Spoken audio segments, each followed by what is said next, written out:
Hello, this is Jane Goodall, and I want to send a message to the Chinese people who are suffering so terribly from this outbreak of the coronavirus. It is a truly terrible time you're going through, and my heart is with all who are sick, all who have lost loved ones. I just hope and pray that the nightmare will soon be over. I also hope and pray that the nightmare may end for the wild animals who are captured and kept in horrible conditions for food, or because some people believe that various animal parts can be used to cure diseases or give people strength and virility. Because animals, bears, pangolins, civettes, bats, rhinos, and so on, they all have feelings just like us. Like us, they suffer pain. Like us, they know fear, loneliness, and despair. All over the world, we've been destroying the places where animals live in order to get materials to build our homes, our cities, and to make our own lives more comfortable. And as a result, we've brought the climate crisis on ourselves. Many species of animals and plants have become extinct, and our too close relationship with wild animals in the markets or when we use them for entertainment has unleashed the terror and misery of new viruses. Viruses that exist in animals without harming them, but mutate into other forms to infect us with new diseases, like Ebola, SARS, MERS, and now the coronavirus. We have amazing brains. We're capable of love and compassion for each other. Let us also show love and compassion for the animals who are with us on this planet. Let us all live in peace and harmony together. Thank you.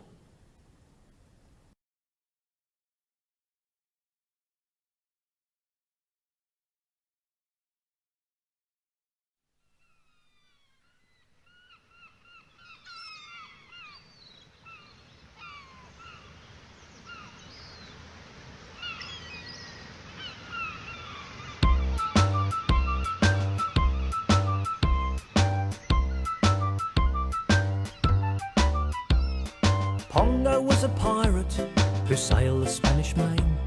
His captain was a fearsome man, Blacktooth was his name.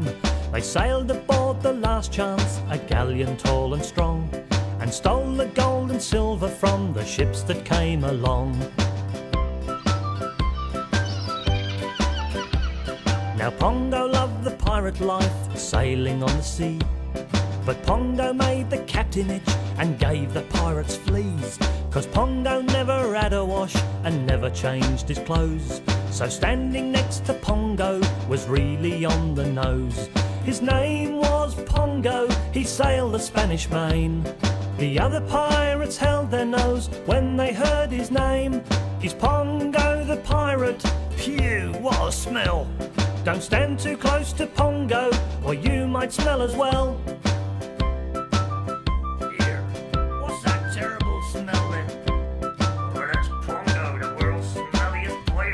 Now Blacktooth tried all kinds of things to remove the awful smell.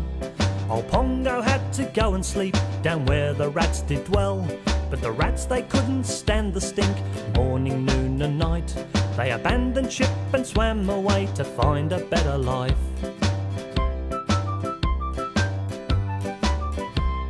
The captain yelled at Pongo, "You'll wash or walk the plank. Now take this soap and scrubbing brush and jump right in the tank." But Pongo ran along the deck and jumped right in the sea. Has anyone seen Pongo, or where could Pongo be? His name was Pongo, he sailed the Spanish Main. The other pirates held their nose when they heard his name. He's Pongo the pirate, phew, what a smell. Don't stand too close to Pongo, or you might smell as well. His name was Pongo, he sailed the Spanish Main. The other pirates held their nose when they heard his name. He's Pongo the pirate, phew, what a smell. Don't stand too close to Pongo, or you might smell as well. His name was Pongo, he sailed the Spanish Main. The other pirates held their nose when they heard his name. He's Pongo the pirate. Phew, what a smell.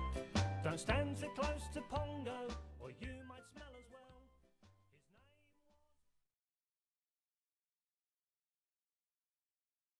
Greta Thunberg urges climate protests to move online because of coronavirus outbreaks. Greta Thunberg is calling on other young climate activists to avoid big protests and move their demonstrations online amid efforts to contain the novel coronavirus. Over the past year and a half, Thunberg has incited thousands of students across the globe to protest inaction on climate change. She's inspired many to join massive demonstrations like those outside United Nations climate conferences in New York and Madrid last year. Now, she's asking people to stay home. On Twitter, Thunberg asked people to join a digital strike by posting a photo of themselves along with the hashtag #ClimateStrike online. Just as she does when it comes to climate change, Thunberg urged people to unite behind experts and science to address the current public health crisis posed by the novel coronavirus. We'll have to find new ways to create public awareness and advocate for change that don't involve too big crowds, Thunberg tweeted. Listen to local authorities. So keep your numbers low but your spirits high, and let's take 1 week at the time. You can join the hashtag digital strike for upcoming Fridays. Post a photo of you striking with a sign and use the hashtag #ClimateStrike online. Hashtag Fridays for future, hashtag climate strike, hashtag school strike for climate 4/4. Major environmental actions have been planned for the 50th anniversary of Earth Day this April, but COVID-19, the disease caused by the novel coronavirus, has jeopardized events planned throughout the year. United Nations talks on climate change in Bonn, Germany, and festivals like Coachella and South by Southwest are just a few of the many events that have been postponed or cancelled as part of attempts to stop the virus from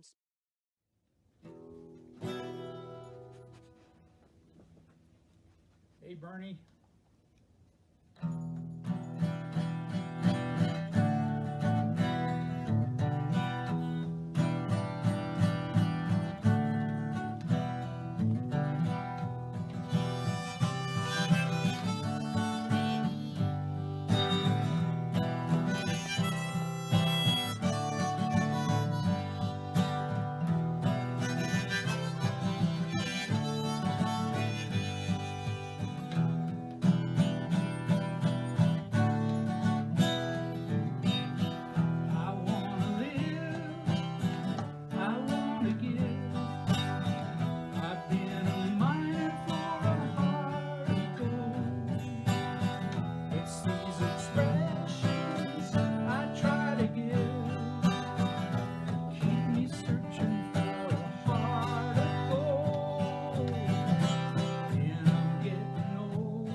Searching for a heart.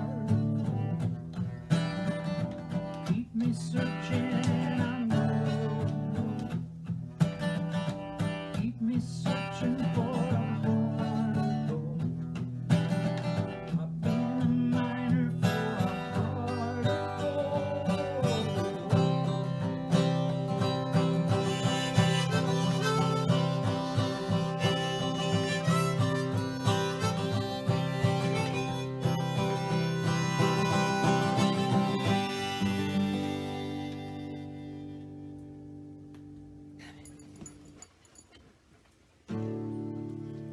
are here for you, Bernie. We support you 100%. Thank you for your compassion and your vision and your consistency and your leadership. Don't forget to vote tomorrow, everybody. And your focus and the soul of what you're behind is so great. We can do this whole thing we have to do, and for all you families out there in your own homes watching this and hanging out with us, we say lots of love. We're with you. We really are with you.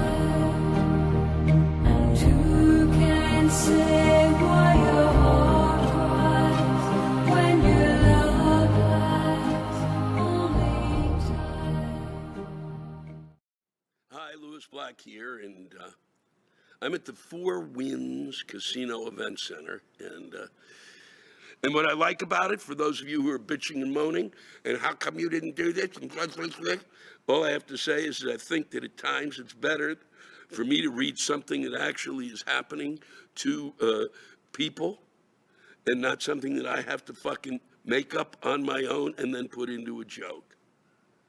A lot of the times I got things to say, but a lot of the times folks have better things to say about things that I don't really know about in actuality or reality or whatever it is we're living through now, because it's a hard guess, isn't it? Boy, it's at times like these that I'm really glad that I took drugs in my youth. It didn't really totally prepare me, but I feel like it opened my vision up a little so I can handle some of the, when you're looking at it, at the end, it's going, at the edge of your vision. I mean, I don't know if you've experienced that, but it kind of goes, I do. And now I feel like everybody is. And I'm just a little more comfortable with it at times, And then sometimes it makes me take a nap. This came from Dave Walker. Dear Lewis, a couple of weeks back, a mom attending your show had a rant about her cock-blocking 17-year-old daughter, who spitted disgust at her mom for coming to your show and then retiring to a nearby hotel for a, Lord Jesus forbid, sex date with her husband. Ew. I share that mom's pain, but her rant is but one small example of what miserable fucks our kids are. And I don't just mean our kids. My wife and I are imprisoned with a 16-year-old girl and twin boys who are 14. I mean what miserable little fucks all children are. Let's start with what relentlessly shitty roommates kids are. Their rooms are war zones where dirty clothes lie around like gut-shot corpses, where half-full cans of flat Dr. Pepper tip over weeping dejectedly, where ungodly adolescent funks crossbreed with their foul-ass teenage mood swings, where stains appear and darken in every corner of what the fuck were we thinking? Cream-colored carpet?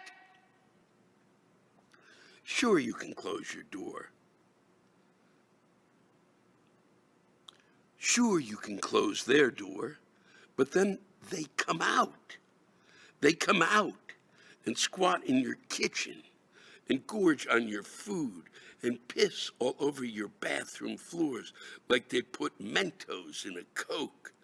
They steal your phone cords and swipe your clothes and drop to the floor every fucking thing they touch, turning your house into an episode of Hoarders.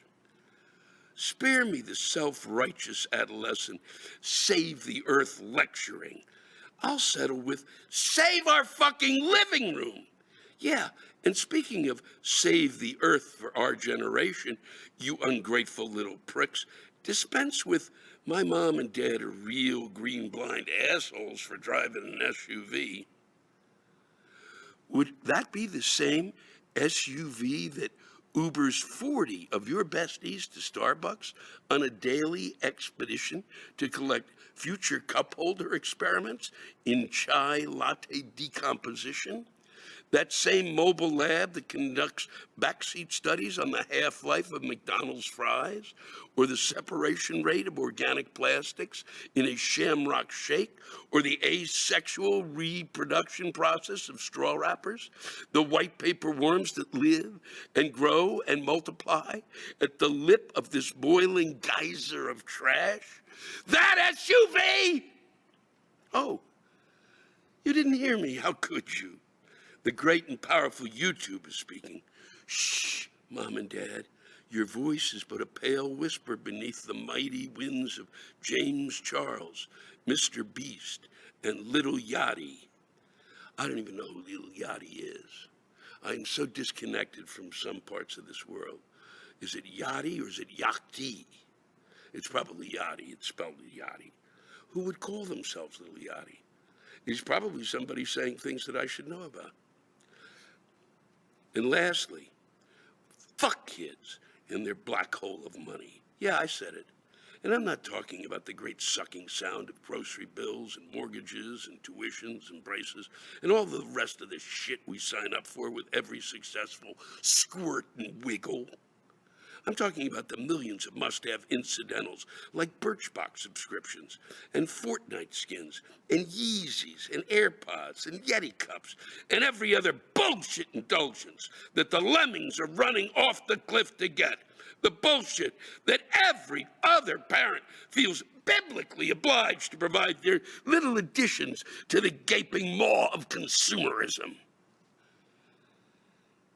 If Abraham had laid Isaac on the stone altar today, he'd hear God say, get him an iPhone. So to that cock-blocked mom, I say, get a good fuck in every blue moon chance you get. I know I intend to tonight. I guess I'd rather open my wallet for a pair of tickets in a hotel room than open my mouth to nag those beautiful, beautiful little pricks. Well, that's what I got. I'd like to thank everybody who sent in all of the rants that I've been getting. We'll be doing more when we hit the road again. We'll be doing some from the bus. We'll be doing audio-wise and otherwise, because I have tons of them. And I really appreciate the level of the writing and everything else that you've got to say. It really is, it's extraordinary. We're going to hit the road now. We'll see you soon. We want to thank the Four Winds for allowing us to use this space. And I want to thank everyone who showed up tonight, because look at that crowd. You're never going to see anything quite like this again. Nope, this room will be full again soon. Okay, take care. Safe travels.